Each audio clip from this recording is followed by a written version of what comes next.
وبلغنا رسوله النبي الأمي الكريم ونحن على ذلك لمن الشاهدين والشاكرين والحمد لله رب العالمين۔ عقیدت و احترام و محبت کے ساتھ گنبد خضرا کی جانب لو لگا کر تسبیح دینے والے داتا و Hey there. Subscribe to my channel and also press this bell icon. حضور رحمت عالم تاجدار عرب و عجم ارواحنا فدا صلی اللہ علیہ وسلم کی بارگاہ ناز میں ہدیہ درود و سلام نذرانہ پیش کریں۔ اللہم صل علی سیدنا و شفیعنا و حبیبنا و نبینا و مولانا محمد معدن الجود والکرم وعلی آلہ و اصحابہ اجمعین۔ اللہ تعالیٰ قرآن پاک میں ارشاد فرماتا ہے، محمد عربی صلی اللہ علیہ وسلم اللہ کے رسول ہیں، والذین معه اشداء علی الکفار، اور جو آپ کے ساتھی ہیں وہ کافروں پر سخت ہیں، رحماء بینہم، آپس میں نرم دل ہیں۔ اللہ تبارک و تعالی حضور کے جانثار صحابہ کی شان بیان فرما رہا ہے۔ اللہ ارشاد فرماتا ہے، تراہم رکعا سجدا، انہیں تم دیکھو گے کبھی رکوع کرتے ہوئے اور کبھی سجدہ کرتے ہوئے، یبتغون فضلا من اللہ ورضوانا، وہ اللہ کا فضل اور اس کی رضا چاہتے ہیں۔ سیماہم فی وجوہہم من اثر السجود، اور ان کی پیشانیوں سے آثار سجود ان کے چہروں سے نمایاں ہوں گے۔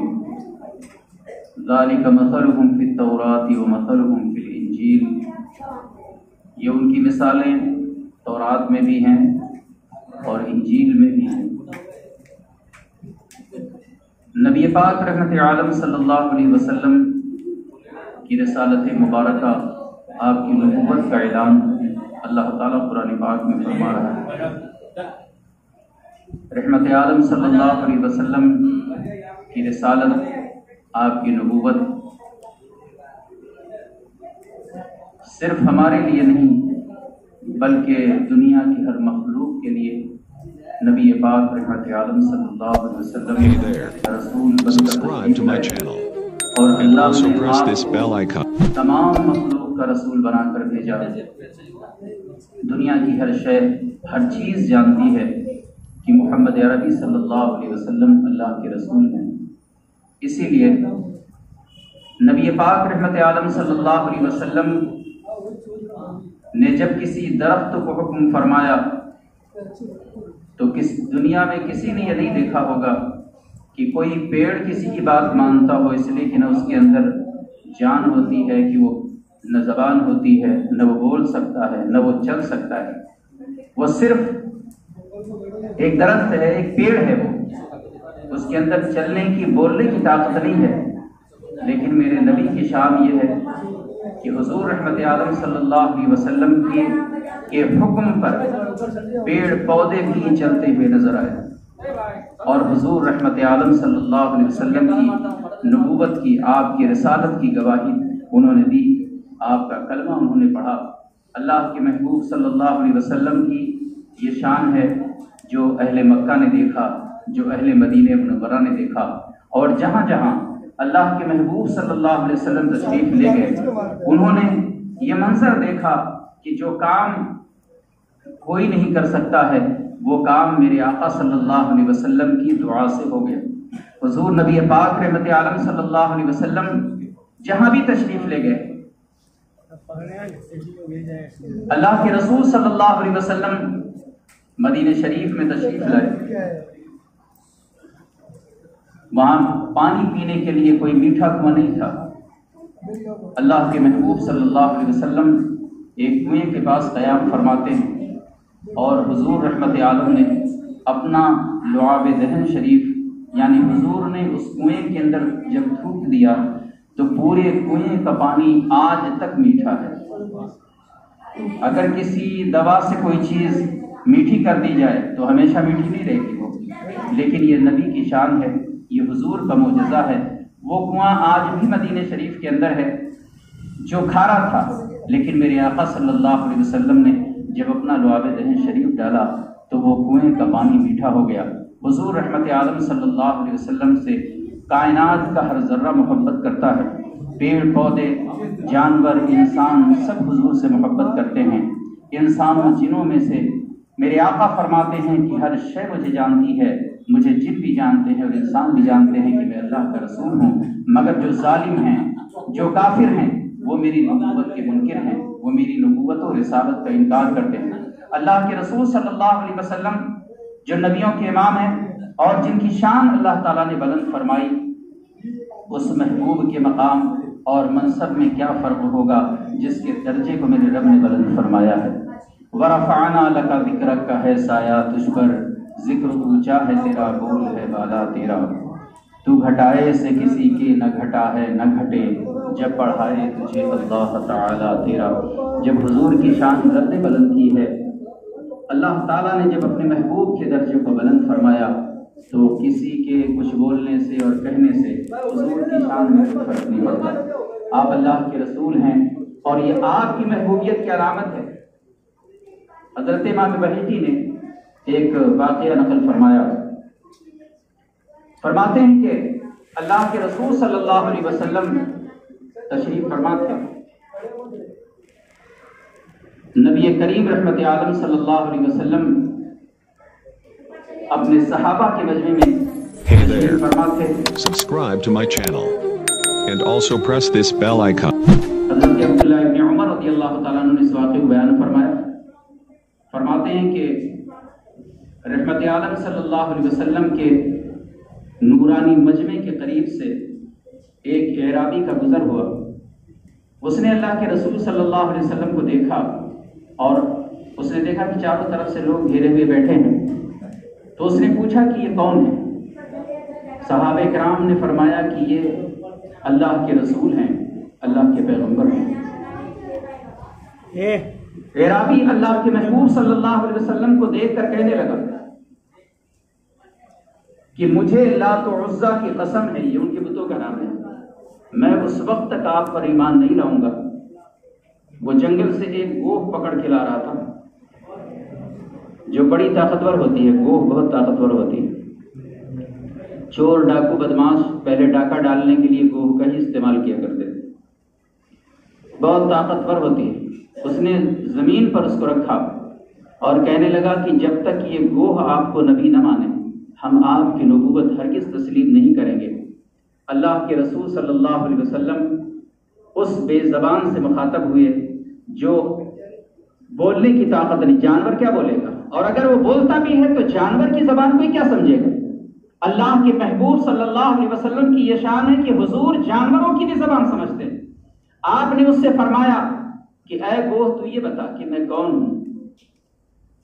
آپ نے جب اس سے مخاطب ہوئے تو اس گوہ نے اتنی بلند آواز سے لبیک اور سعدیک کہا کہ مجمع میں جو لوگ بیٹھے ہوئے تھے وہاں پہ سب نے اس کی آواز سنی۔ اللہ کے پیارے حبیب صلی اللہ علیہ وسلم نے ارشاد فرمایا تو بتا کہ تیرا معبود کون ہے، تیرا رب کون ہے، تیرا پیدا کرنے والا کون ہے؟ تو وہ بے زبان جانور جو تھا وہ اس نے کہا کہ میرا رب وہ ہے جس کا عرش آسمان میں ہے اور جس کی بادشاہی زمین پر ہے، میرا رب وہ ہے جس کی رحمت جنت میں ہے اور جس کا عذاب و عتاب جہنم میں ہے۔ اللہ کے رسول صلی اللہ علیہ وسلم نے اسے پوچھا کہ تو بتا میں کون ہوں؟ تو وہ گوہ کہنے لگی کہ آپ اللہ کے رسول ہیں اور نبیوں کے امام ہیں۔ جس نے آپ کو سچا مانا وہ کامیاب ہوا، اور جس نے آپ کی نبوت کا انکار کیا وہ نامراد ہوا۔ جب اس نے یہ باتیں اس اعرابی اس دیہاتی نے سنی جو قبیلہ بنو سلیم کا تھا، جس کا تعلق مدینہ شریف میں ایک قبیلہ ہے جس کا نام ہے قبیلہ بنو سلیم، اس قبیلے کا رہنے والا تھا وہ۔ اس نے اللہ کے رسول صلی اللہ علیہ وسلم کے قدموں میں جب وہ حاضر ہوا اور اس نے کہا کہ میں کلمہ پڑھتا ہوں اور آپ پر ایمان لاتا ہوں، اس نے کلمہ طیبہ پڑھا، ایمان قبول کیا۔ وہ کہنے لگا کہ اس سے زیادہ حیرت انگیز واقعہ آج تک میں نے نہیں دیکھا۔ اللہ کے حبیب صلی اللہ علیہ وسلم سے وہ کہنے لگا کہ محمد عربی، جب میں آپ کے پاس سے گزر رہا تھا تو پورے روئے زمین پر آپ سے زیادہ ناپسند مجھے کوئی نہیں تھا، لیکن اب میری محبت کا حال یہ ہے کہ میری جان بھی آپ پر قربان ہے اور میری اولاد بھی آپ پر قربان ہے۔ اللہ کے رسول صلی اللہ علیہ وسلم نے ارشاد فرمایا کہ تمام تعریف میرے رب کے لیے ہے، اللہ کے لیے حمد ہے جس نے تجھے ایمان کی توفیق عطا فرمائی اور تو اس دین میں آیا۔ میرے آقا نے فرمایا کہ جو دین ہمیشہ غالب رہے گا، کبھی مغلوب نہیں ہوگا۔ میرے آقا صلی اللہ علیہ وسلم نے اس مذہب برحق کے بارے میں یہ فرمایا ہے، کہاں سعودی عرب ہے اور کہاں ہندوستان ہے، کیا شان رحمت عالم صلی اللہ علیہ وسلم کی ہے کہ اتنی تعداد میں حضور کے ماننے والے کہ اگر کہیں جمع ہو جائیں تو کوئی سر گنتی نہیں کر پائے گا۔ اتنی بڑی تعداد کہ نبی پاک رحمت عالم صلی اللہ علیہ وسلم، یہ حضور رحمت عالم صلی اللہ علیہ وسلم کی صداقت ہے، یہ مذہب اسلام کی سچائی ہے، اور یہ نبی کریم رحمت عالم کا پیغام محبت تھا۔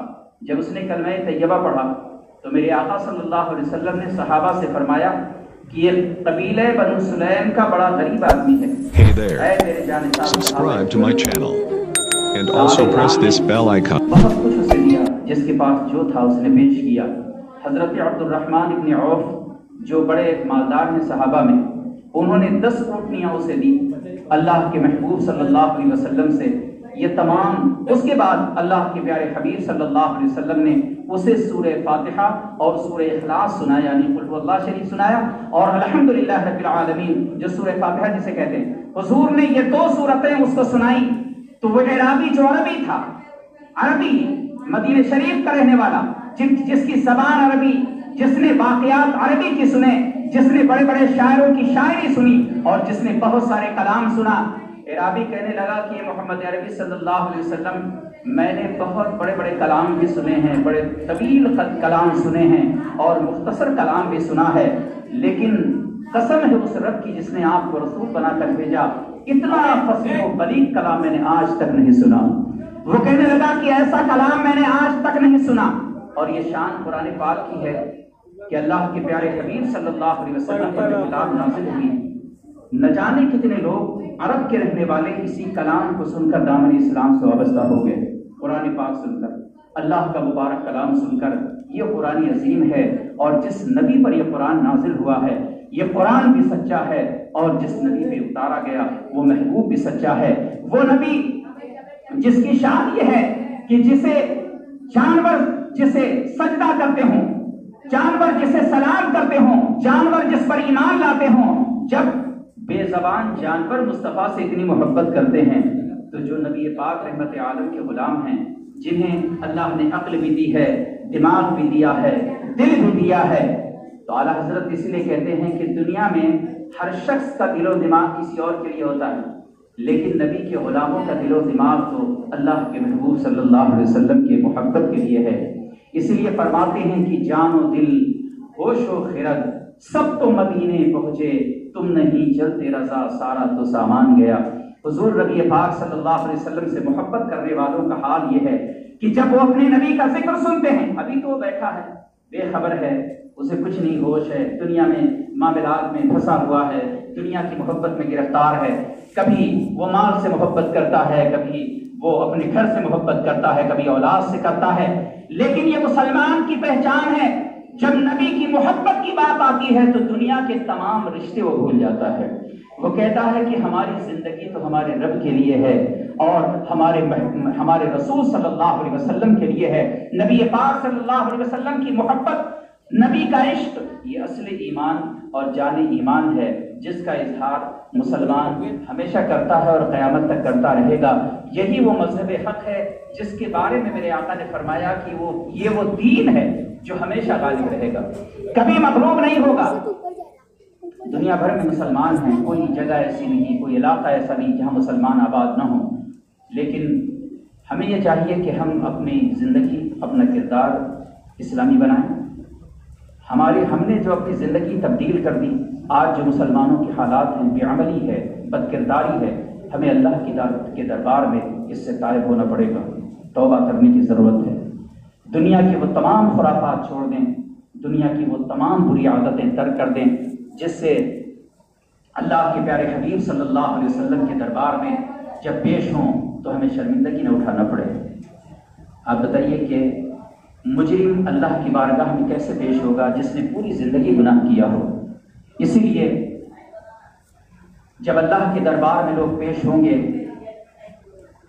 تو کئی سو سال تک اپنے سر نہیں اٹھائیں گے، صرف نیچے ہی جھکا ہوگا، اور قیامت کا جو ایک دن ہوگا وہ 50,000 سال کا ایک دن ہوگا۔ یہ تو دنیا چند دن کی ہے، جسے لوگ یہ سمجھ رہے ہیں کہ ہمیشہ یہ دنیا رہے گی، تو بیوقوف لوگ ہیں، بدعقل لوگ ہیں، ان کو کیا معلوم یہ دنیا چند دن کی ہے، چند دن میں ختم ہو جائے گی۔ نہ جانے کتنے حاکم آئے چلے گئے، کتنی بادشاہتیں آئیں چلی گئیں، 800 سال حکومت مسلمان کرتا رہا، ختم ہو گئی، انگریزوں نے حکومت کی، ختم ہو گئی، یہاں دوسری ایک جماعت حکومت کرتی رہی، ان کی حکومت چلی گئی، وہ 800 سال والی نہیں رہی، 8 سال والی کیا رہ جائے گی؟ تو یہ سب کوئی رہنے والی چیز نہیں ہے، یہ حکومتیں بدلتی ہیں، وقت بدلتا ہے۔ کسی بھی شخص کو ایسی بات نہیں کرنا چاہیے کہ جس سے کسی کے مذہب کے ماننے والے کو تکلیف ہو، اس کے دل کو تکلیف پہنچے، اور اگر کوئی ایسی بات کرتا ہے تو اس کے لیے ذلت و رسوائی کے سوا اور کچھ نہیں ہے۔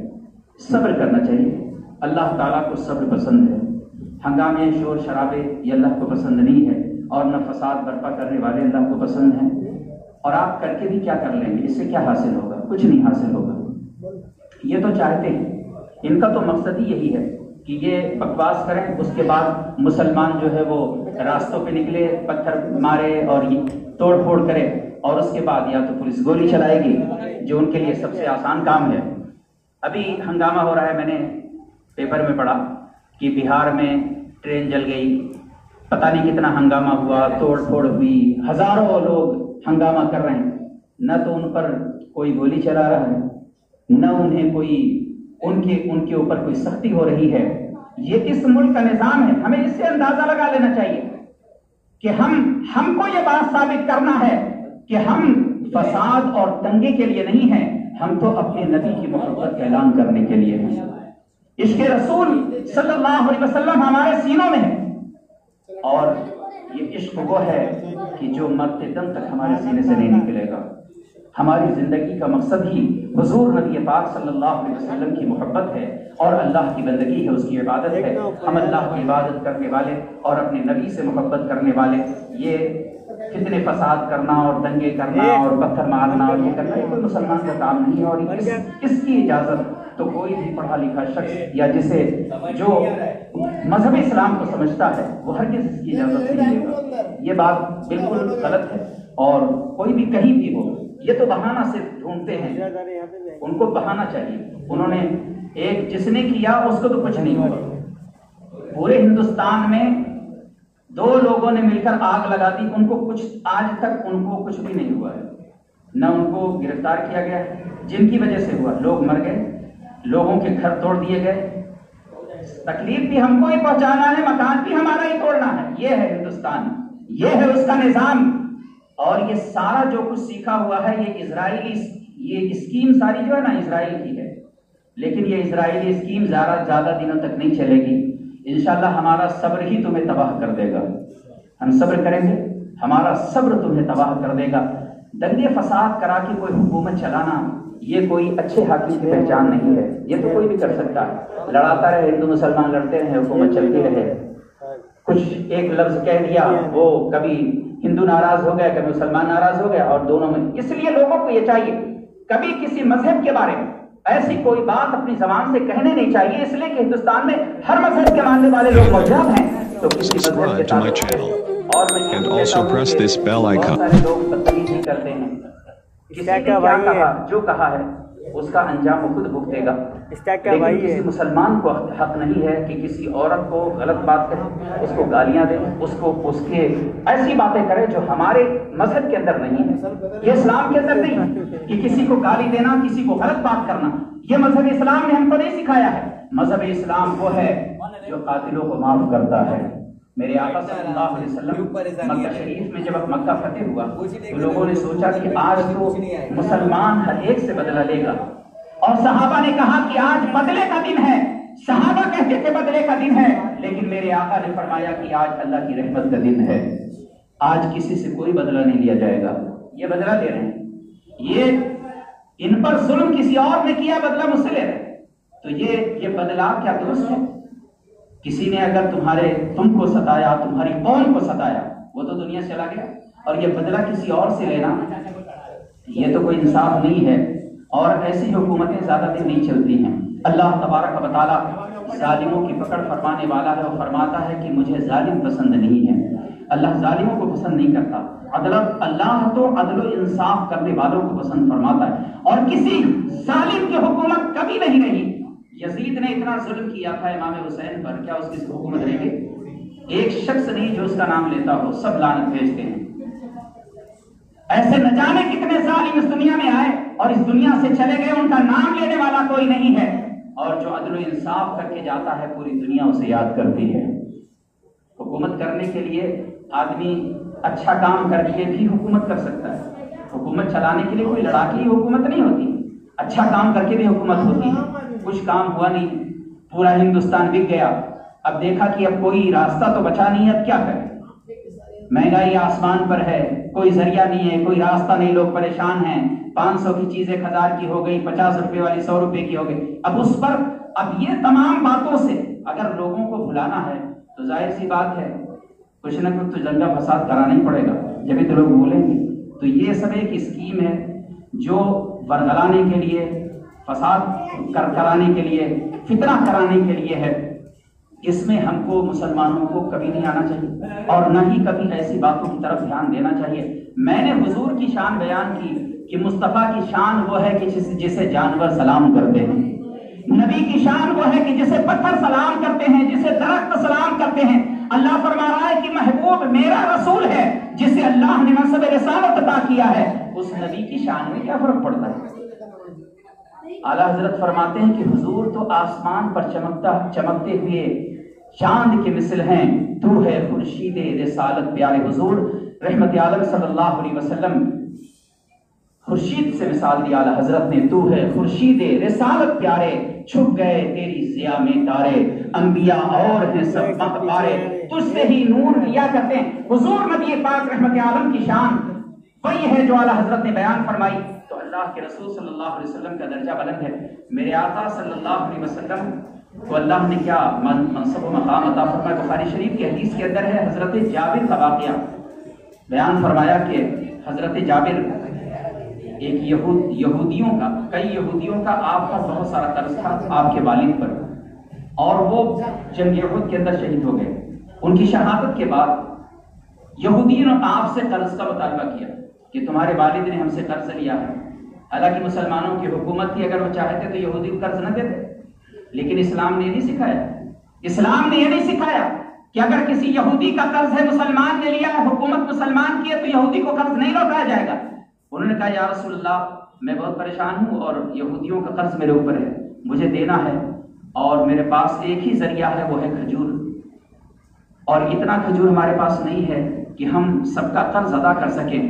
آپ میرے ساتھ میرے باغ میں تشریف لے چلیے، آپ کو جب یہودی دیکھیں گے تو مجھ پر سختی نہیں کریں گے، یعنی سختی سے نہیں وصولیں گے، آپ کا احترام کریں گے، آپ کا ادب کریں گے۔ اللہ کے رسول صلی اللہ علیہ وسلم حضرت جابر کے ساتھ ان کی باغ میں تشریف لے گئے۔ انہوں نے کھجور کا ایک ڈھیر لگایا تھا، اللہ کے پیارے حبیب صلی اللہ علیہ وسلم نے اس کھجور کے چاروں طرف چکر لگایا اور آپ نے دستے کرم اٹھایا، ہاتھ جسم ٹوٹا غنی کر دیا، وہ دستے کرم جدھر اٹھا مالا مال ہو گیا۔ حضور نے ہاتھ اٹھایا، دستے کرم اٹھایا، دعا فرمائی، اور پھر میرے آقا اسی کھجور کے ڈھیر پہ حضور بیٹھ گئے، اور پھر حضرت جابر سے کہا کہ جابر اپنا قرض ادا کرو۔ حضرت جابر کہتے ہیں کہ سارے قرض ادا ہو گئے اور کھجور جتنا تھا اتنا ہی رہ گیا۔ یہ شان میرے آقا صلی اللہ علیہ وسلم کی ہے۔ اللہ تبارک و تعالیٰ نے رحمت عالم صلی اللہ علیہ وسلم کو یہ درجہ عطا فرمایا۔ اللہ کے محبوب صلی اللہ علیہ وسلم حضرت ابو ہریرہ رضی اللہ تعالیٰ عنہ ایک دن حضور کی خدمت میں حاضر ہوئے، تو میرے آقا صلی اللہ علیہ وسلم نے حضرت ابو ہریرہ کو چند کھجوریں عطا فرمائی۔ حضرت ابو ہریرہ نے اسے اپنے توشیدان کے اندر، اپنی تھیلی کے اندر رکھ لیا۔ میرے آقا نے فرمایا ابو ہریرہ اسے اپنی تھیلی میں رکھ لو۔ حضرت ابو ہریرہ نے عرض کیا یا رسول اللہ ان کھجوروں پر دعائیں برکت فرما دیجیے۔ میرے آقا صلی اللہ علیہ وسلم نے برکت کی دعا فرمائی اور حضرت ابو ہریرہ نے کھجور اپنی تھیلی کے اندر رکھ لیا۔ میرے آقا نے فرمایا ابو ہریرہ اس سے کھجور نکالتے رہنا اور کھاتے اور کھلاتے رہنا، کبھی اس کو پلٹنا نہیں۔ حضرت ابو ہریرہ فرماتے ہیں کہ میں اس تھیلی سے چند کھجور پہ حضور نے دعا کیا تھا، اس تھیلی سے میں 30 سال تک کھجور کھاتا رہا اور کئی من کھجوریں میں نے صدقہ بھی کر دیا، لیکن وہ تھیلی ویسی کی ویسی رہی۔ یہ میرے آقا صلی اللہ علیہ وسلم کی شان ہے، یہ نبی کا مقام ہے، وہ مصطفیٰ جان رحمت۔ جب آپ کی زبان سے کوئی لفظ نکلتا ہے تو اللہ تعالیٰ اسے پورا فرما دیتا ہے۔ ہم ایسے نبی کے ماننے والے ہیں جسے اللہ نے بااختیار بنا کر بھیجا ہے، جو صاحب اختیار ہے۔ ظلم کر کے کبھی کوئی مذہب نہیں پھیلا، ظلم سے آج تک کوئی مذہب، اگر لوگ کہتے ہیں کہ اسلام ظلم سے پھیلا، ظلم سے نہیں پھیلا۔ اسلام تو نبی پاک کی اخلاق اور آپ کی محبت و کردار سے پھیلا ہے، ظلم سے کوئی نہیں، کوئی مذہب آج تک ظلم سے نہیں پھیلا ہے۔ ظلم کر کے، ستم ڈھا کر، اپنے ہی شہر میں رہنے والے، اپنے ہی ملک کے رہنے والوں کے کوئی حکومت نہیں چلتی ہے۔ اپنا ہی ملک ہے، اپنے ہی لوگ ہیں، اور خود ہی اس کو توڑ دینا ہے، اس کو خود برباد کرنا ہے۔ ایسی حکومت تو آج تک کسی نے دیکھی نہیں ہوگی، اتنی ظالم اور اتنی بیوقوف حکومت آج تک کسی نے نہیں دیکھا ہوگا۔ خاموشی چاروں طرف ہے اور جو ظالم ہیں ان کی زبانیں بند ہیں، لیکن اللہ تعالیٰ، میں تو کہتا ہوں اللہ ان کی زبانوں کو ہمیشہ کے لیے بند کر دے، یہ کبھی ان کی زبان سے کوئی بات نہ نکلے، اور جب سوال کسی کا آنا ہوتا ہے تو اس کے اسباب بھی پیدا ہوتے ہیں، یہ ان کے زوال کے اسباب ہیں، یعنی ان کو اس ہندوستان کے اندر ذلیل ہونا ہے، رسوا ہونا ہے، یہ اس کی شروعات ہے۔ اس لیے حضرت مولانا روم فرماتے ہیں کہ جب اللہ کسی کو ذلیل کرنا چاہتا ہے تو وہ اللہ کے محبوب بندوں کی شان میں توہین شروع کر دیتا ہے، یہ اس کے ذلیل ہونے کی شروعات ہوتی ہے۔ چون خدا خواہد کی پردہ کستر، کہتے ہیں کہ اللہ اگر چاہتا ہے کہ کسی کے راز فاش کر دے، کسی کو ذلیل اور رسوا کر دے، تو اللہ کے محبوب بندوں کی شان میں، اللہ کے نبیوں کی شان میں، اللہ کے رسولوں کی شان میں وہ توہین کرنا شروع کر دیتا ہے۔ کیا فائدہ ہوا؟ بول کے کچھ ملا ہو تو بتا دے، ذلت کے سوا اگر کچھ ملا ہے تو، بھاجپائیوں کو اگر ذلت کے سوا کچھ ملا ہے تو بتا دیں، رسوائی ہی اٹھانا پڑا پوری دنیا کے اندر، اور کچھ تو نہیں، اور میرے نبی کی شان میں کیا فرق پڑا؟ اور محبت تو یہ ہے کہ مسلمان ایک مکان نہیں، اگر اللہ ہزاروں دے تو نبی کی محبت میں قربان کر دے گا۔ ایک جان نہیں، نبی کی محبت پہ ہزاروں جانیں قربان ہیں۔ ایک اولاد نہیں، نبی کی محبت پر ہزاروں اولاد قربان ہے۔ تو اس قوم سے جو اپنا سب کچھ اپنے نبی کے قدموں پہ قربان کرتی ہو، اس کے مکان کو توڑ کر اسے ڈرایا نہیں جا سکتا، وہ قوم کبھی ڈرنے والی نہیں ہے۔ ظالموں، تمہارا انجام تباہی ہے، اسلام بلند ہے اور انشاءاللہ قیامت تک بلند رہے گا۔ ہمارے مرنے سے کوئی اسلام کو فرق نہیں پڑے گا، اسلام ہمیشہ بلند رہا ہے۔ میرے آقا نے فرمایا کہ تو نے اس دین کو قبول کیا ہے جو ہمیشہ غالب رہے گا، کبھی مغلوب نہیں ہوگا۔ حضور کا فرمان ہے کہ دین اسلام غالب رہے گا، مغلوب نہیں ہوگا۔ آج پوری دنیا کے اندر نبی پاک رحمت عالم سے محبت کرنے والے موجود ہیں۔ ہم اگر اپنے نبی سے محبت کا دعویٰ کرتے ہیں تو ہمیں یہ راستے جو ظلم و ستم، وہ ظلم ڈھا رہے ہیں، وہ اگر ظلم و ستم کر رہے ہیں تو اس کا جواب ہمیں نہیں دینا ہے، بلکہ ہمیں صبر کرنا ہے۔ اللہ تعالیٰ صابروں کے ساتھ ہے، صبر کرنا چاہیے۔ ہر بات پر شور شرابہ ہنگامہ نہیں ہوتا ہے، اس لیے بمبئی میں کوئی ایسا واقعہ ابھی تک نہیں ہوا اور نہ ہوگا، اس لیے کہ مسلمان امن و سکون چاہتا ہے، اور ہمیں وہ کرنا ہی نہیں ہے کہ دنیا میں یہ خود ہی غلط کر کے اور ہم کو غلط ثابت کریں۔ جیسا کہ ابھی کچھ بھی ہوتا ہے تو وہ شور شرابہ ہنگامہ شروع کر دیا کہ یہ ہوا اور وہ ہوا اور پتھر مارا اور یہ کیا اور وہ کیا، تو یہ ظلم ہے، ظلم کی ایک انتہا ہوتی ہے۔ ظاہر سی بات، جب کسی کے مذہب کے بارے میں کوئی غلط الفاظ استعمال کرے گا تو لوگ ناراض ہوں گے، لیکن بمبئی کے مسلمانوں نے صبر کیا ہے اور انشاءاللہ صبر کریں گے۔ اللہ صبر کرنے والوں کے ساتھ ہے۔ ہمیں کوئی نہ جلوس نکالنا ہے، نہ کوئی، ہمارا احتجاج جو ہے یہ تقریر ہے، جو احتجاج ہے نا یہ تقریر ہی احتجاج ہے۔ یہ احتجاج ہے جو احتجاج کا سب سے اچھا طریقہ ہے کہ اپنی بات دنیا کے سامنے پیش کرنا اور دنیا تو یہ فیصلہ کرے کہ سچ کیا ہے غلط کیا ہے. جب امن و امان کے اندر کوئی بات نہ ہو، لوگ رہ رہے ہوں اور پھر کوئی بات کر کے کوئی ایسی بات کسی مذہب کے بارے میں بولنا جس سے امن و سکون برباد ہو جائے، پورے ہندوستان کے اندر آگ لگ جائے.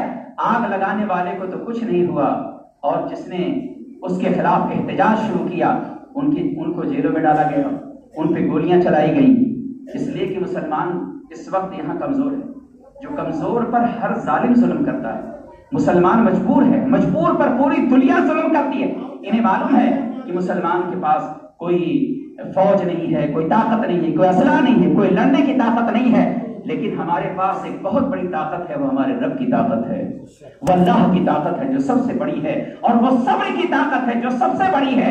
اللہ صابروں کے ساتھ ہے اور اللہ تبارک و تعالی ہمارا مددگار ہے. کوئی ایسی بات کرنا، کسی مذہب کے بارے میں کچھ بولنا، انہوں نے کہا ہے اس کا جواب ہم غلط طریقے سے دیں، یہ بات صحیح نہیں ہے. اور کسی مذہب کے بارے میں کوئی، اس لیے کہ ہندوستان میں ہر مذہب کے ماننے والے ہیں، تو مسلمان اور خاص کر ہمارے علماء جو مسجدوں کے امام ہیں، جو پیر ہیں، جو عالم ہیں، انہوں نے تو کبھی ایسی کوئی بات کہی ہی نہیں، نہ وہ ایسی بات کہتے ہیں کہ کسی مذہب کے ماننے والے کے دل کو کوئی تکلیف پہنچے. اس سے اس ملک کے رہنے والے جو ہندو مذہب کے لوگ ہیں انہیں نصیحت حاصل کرنا چاہیے کہ ہم نے کسی کی غلط بات کا جواب غلط بات سے نہیں دیا ہے.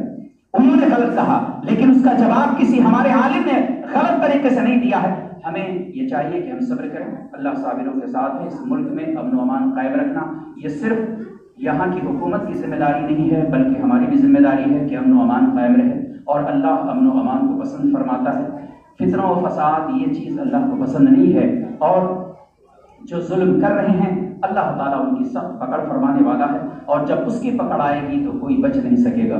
اللہ تعالیٰ ہمیں اور آپ سب کو عمل کی توفیق عطا فرمائے، اور حضور رحمت عالم صلی اللہ علیہ وسلم کے ارشادات پر، آپ کے فرامین پر عمل کی توفیق نصیب فرمائے. جو ہمارے خلاف منصوبے تیار کر رہے ہیں اللہ ان کے مکر کو انہی کی طرف واپس پلٹا دے، اور اللہ ان ظالموں کو اپنے قہر میں، اپنے عتاب میں گرفتار فرمائے. عالم اسلام پر اللہ رحم و کرم فرمائے.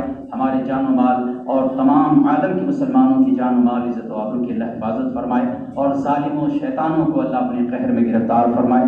نماز کی پابندی کریں، اللہ کے گھر میں حاضر ہوں، اپنی پیشانیوں کو خم کریں، انشاءاللہ اللہ ہمیں بلندی عطا فرما دے گا. اگر ہم چاہیں کہ نماز چھوڑ کر ہمیں کچھ مل جائے تو آپ کو نہ کاروبار میں ترقی ملے گی، نہ آپ کو اس دنیا میں کوئی ترقی نصیب ہوگی جب تک اپنے سر اللہ کے دربار میں نہیں جھکائیں گے. نماز کی پابندی کریے، نماز کی پابند ہو جائیے، حضور سے سچی محبت کریے. اللہ تعالی ہمیں اور آپ سب کو عمل کی توفیق عطا فرمائے، اور اس ملک کے اندر اللہ امن و امان قائم فرمائے، اور بلاؤں سے، آفات سے، مصیبتوں سے اللہ تعالیٰ محفوظ رکھے. اللہ ہم سب کو عمل کی توفیق نصیب کرے. Hey there. Subscribe to my channel. And also press this bell icon.